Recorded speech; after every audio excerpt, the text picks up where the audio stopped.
Well, what's up, everyone? Hey, we're so glad that you're tuning in and kind of joining us on something new that we're trying out called Transformation Chats. And on this chat, we are basically talking about different topics that students have kind of struggled with, that people struggle with. And today's topic is comparison. So I'm really glad that we have these student leaders who have kind of stepped in and wanted to talk about comparison. So guys, the first question that we have for today is kind of what role has comparison played in your own life?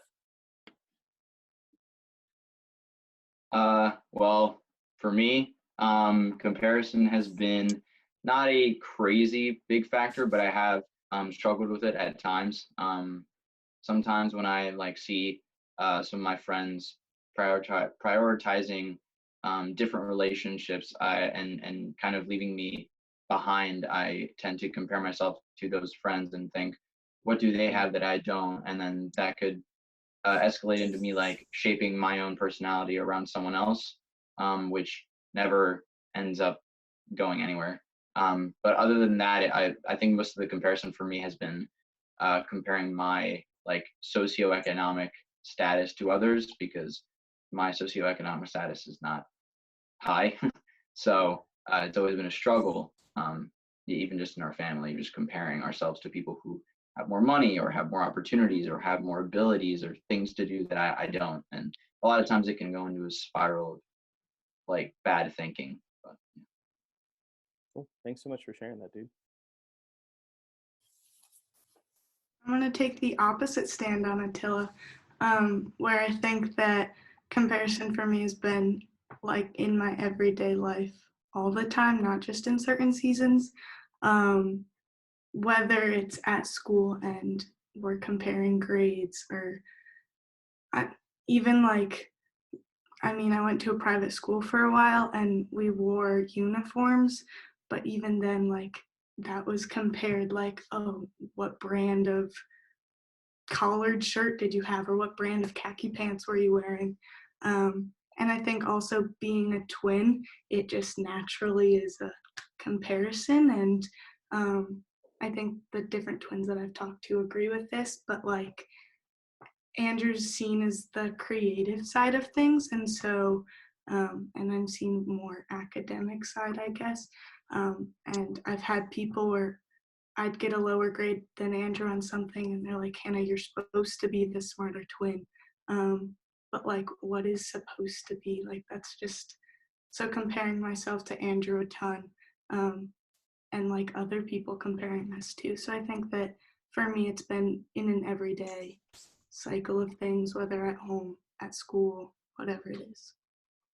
Yeah, I have to agree with that. I'm also a twin, and I also get a lot of comparison, especially because me and Nate are both guys. So people compare us together a lot, like who's the better twin, who does better in school and stuff like that. I agree with Hannah, as in comparison's a big thing for me, especially our middle school and freshman year of high school. I grew up in dance and stuff, and a big part of dance is comparing yourself to others and making sure that you're just improving yourself by comparing yourself to others, and just comparing yourself to your last performance and stuff. And as much as it's good for improving and stuff, it just creates sometimes a really unhealthy mindset of constantly comparing yourself to other people, and am I as good as them? Am I always trying to be perfect to be as good as the next person? But yeah, so I think I really brought that to other parts of my life, and especially when I started coming to church and stuff, and comparing to other people at church and spiritually and stuff. Yeah, why do you guys feel because I have my own comparison struggles. I can remember being your age, Attila, I relate with you so much. I went to Fairfield Prep, and I remember being a junior, and I had a 1995 Toyota Camry, and driving into kind of my school lot, where people were literally driving 2014 Jeep Wranglers, and just being dang, there must be something wrong with me. yeah, that was just a huge struggle for me. So I feel that, but like, I don't know, why do you guys feel, I feel like it maybe comparison is a little bit worse even for you guys. When I was in high school, social media was kind of a thing, like Instagram was really bad, but like, I don't know, why do you guys feel like maybe comparison is such a struggle for people nowadays? I mean, I think it's, Um, well, I think it's like there easy you go.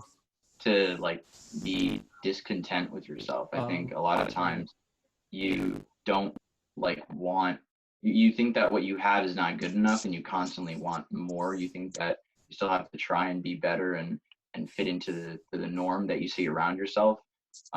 Even though a lot of times there is no actual norm, because being different and not having the same things other people do isn't a bad thing. But I think a lot of times it is just you trying to fit in and you trying to be a part, or like wanting to be a part of something, thinking that it's what you really want when it might not be. Yeah, Eli, you were gonna say something? Yeah, I was just gonna say that like I think it's so easy now to put out like your best self on these like platforms like Instagram and Snapchat and whatever.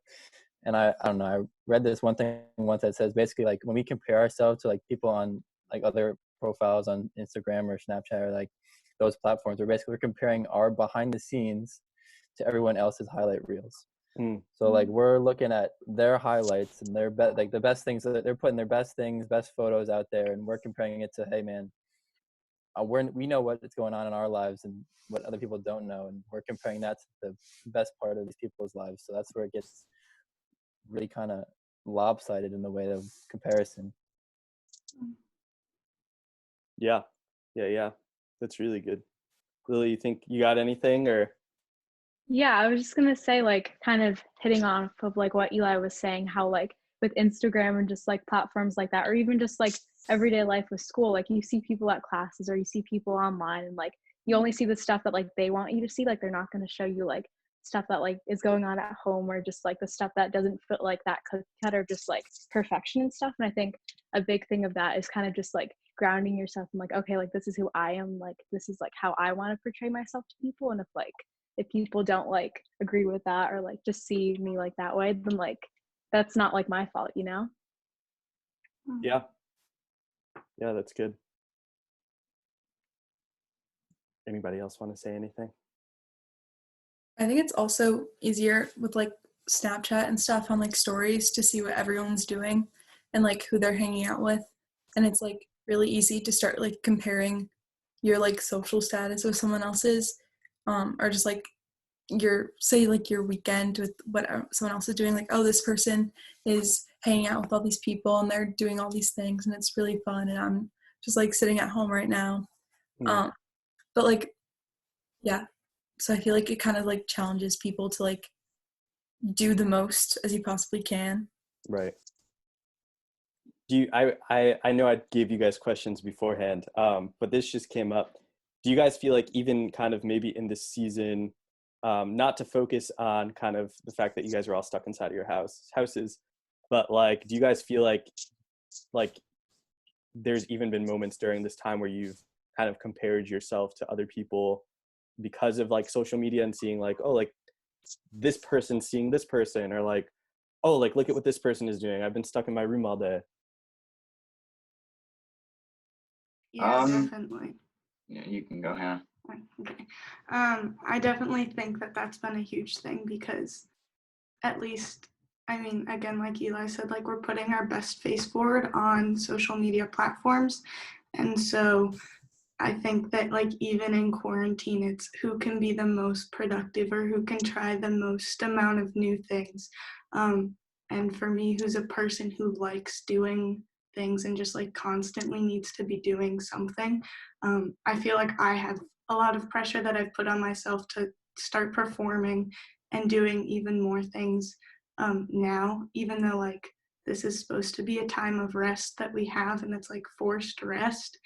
But like I was reading something the other day that was like, we can't sit in our own thoughts, so we're all trying to make homemade bread or like trying to paint a new masterpiece or whatever it is. And like I feel like I put that pressure on myself, and I'm comparing myself as in, oh my gosh, they've tried 10 different new things and I'm sitting on my bed literally doing nothing productive right now, and just comparing myself in that way.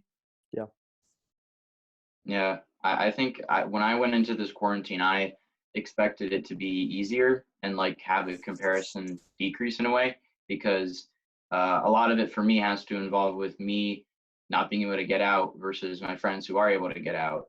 And now with quarantine, I thought, well, great, now no one can get out, so we're all on the same playing field, right?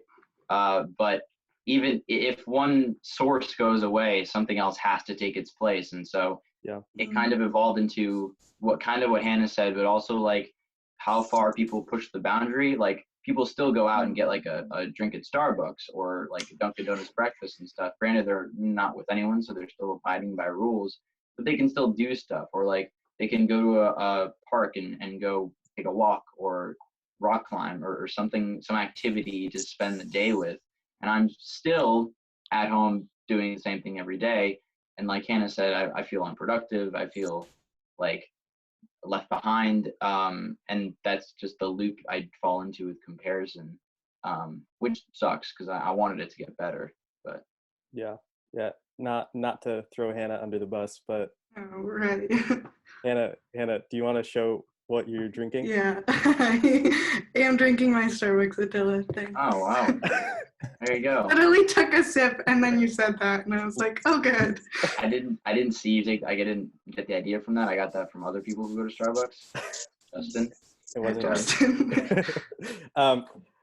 Well, how do you think maybe during this time, if you've had time to reflect, or even in the past, how has Jesus kind of like maybe brought some freedom into your kind of comparison struggle as you guys have gone through kind of high school or maybe middle school? What does that look like in your own life? I don't know. I feel like for me, one of the things is like we're not the only ones that struggle with this. I mean, there are countless accounts of like people comparing themselves to each other in the Bible. And I think one of the ones that's kind of crazy that like we kind of gets brushed over most of the time is like really Peter and John like kind of had this like comparison and competition kind of going between them. And like I don't know, when I think of John, when I think about him, like this is kind of my opinion, but I think he was kind of an annoying person. I mean, I don't know, if you look at his gospel, he wrote it in third person. So I don't know, anybody who speaks in third person is just kind of an annoying person. I don't know why. One of my sisters, like over quarantine, has decided to start talking in third person, and it is very annoying. So, but if you look at like what he says in his gospel, you look at like John 20, like this is like right after Mary Magdalene talks about how she had seen the tomb that's empty. And so John writes, so she comes running to Simon Peter and the other disciple, the one Jesus loved. So first off, John is referring to himself as the one Jesus loved, kind of arrogant, but it's John. And then it says, Mary Magdalene says, they have taken the Lord out of the tomb. We don't know where they have put him. So Peter and the other disciple started for the tomb. Both were running, and the other disciple outran Peter and reached the tomb first. So John, here we are, saying that he is faster than Peter for the first time. Then it goes on. He bent over and looked in at the strips of linen lying there and did not go in. Then Simon Peter came along behind him and went straight into the tomb. So there twice in like 3 sentences, John is also talking about how much faster he was than Simon Peter. And then in verse 8, it says, finally, the other disciple who had reached the tomb first also went inside. So John referring to himself in the third person, but once again saying that he was faster than Peter. So I don't know. I feel like that's also really funny if you think about it, like reading it over, and like once you realize that like the Bible is full of like real people, it kind of sheds a light on how almost funny at some points there it is. But it's also that like reassuring that like, man, we're not going through this alone. Like there are countless people even in the Bible that struggled with comparison and comparing themselves to other people, and like God is going to be with us through it all. So yeah, no, that's good. I think you got it, Gabby. I think for me, me and Lily were even talking about this earlier, about like just like saturating yourself in like God's opinion of you. And it wasn't until like I was really able to like go back and look at like how God sees me and like my identity like in Christ, and really just like figure out what that is, that I was able to be like, okay, I accept like how God made me, and like it's okay if like I fall short of these like ridiculous standards that I can help hold myself to, because like the way I'm created is already perfect. So point in comparing yourself to something else. Yeah, I God like taught me how to think like that too. He also taught me um, to kind of like be happy with what you have, I guess, because no matter how much I want to will myself to have a better socioeconomic status, it's not going to happen. And so because of that, I kind of just not saying that I like live with it, like saying like, sadly live with it, like, oh well, whatever. Um, it's more like I'm overjoyed that I have what I have, because I know that there are also people who don't, and there are people who compare their situation to me, which I might not. I like now I'm like, how can anyone be comparing themselves to me when I'm the one who compares myself to people that are even better than I am? But I kind of just stay humble in it, and I realized that I don't really need what other people have. I might want it, but I don't need it, because I've survived with what I have. I've been happy with what I have, successful with what I have. And all that I have is what God has given me.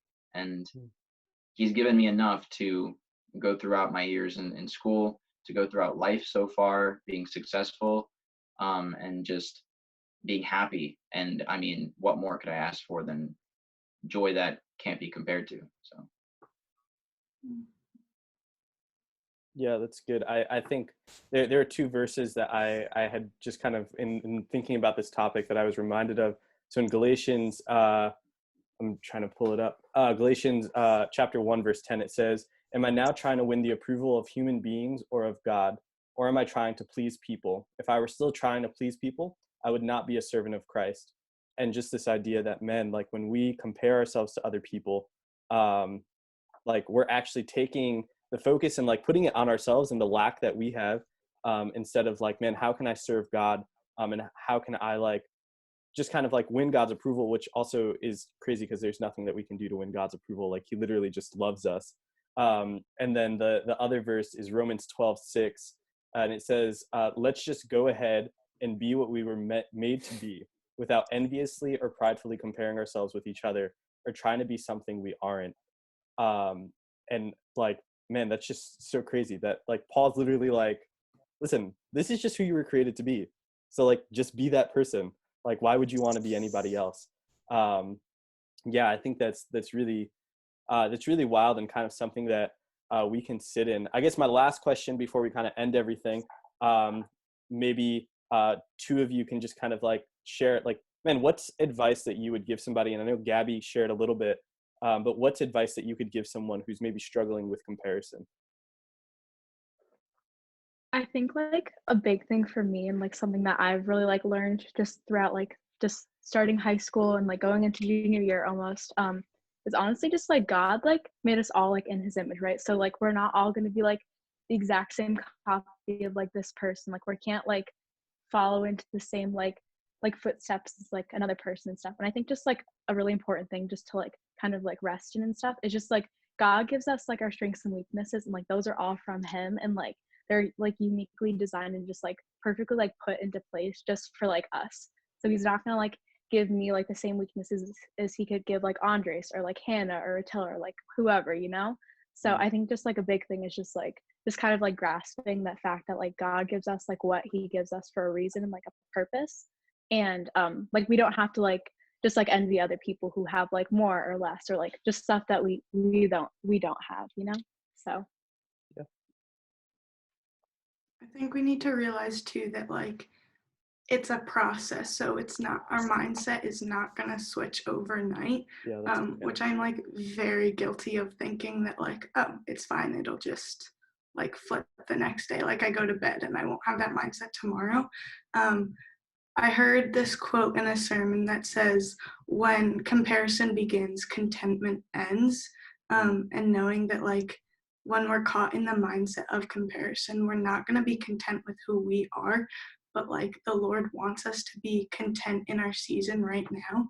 And like Lily said, like we're not just photocopies of each other, but we've all been like created uniquely to do a unique thing, that he's designed perfectly for us to step into.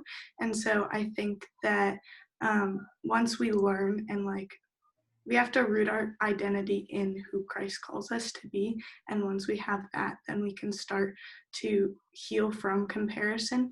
And again, like it's a process. It's not like I've been in this process for several years now, and it's like there's still not an end, but we know that like through Christ, like we can transform our minds. Cool. Yeah, and kind of going off of that, I think I got one last thing is just kind of count your blessings. Like, I mean, like one of the greatest ways to like not compare yourself to others is just think about how much we have. I mean, it seems simple, but we often forget like when the enemy has us comparing ourselves to someone else. I mean, when you start to compare yourself to someone, stop and thank God for like who he is and how he's using you. And just remember that like he has a path for you and it's gonna work out. And like just kind of think about all the things that he's already given you and blessed you with. And I think that's a great way to just kind of switch that mindset and just always be thinking about, man, God has given me so much. Why would I need all this other stuff that I'm trying to compare myself to or think I need? Yeah, that's really good.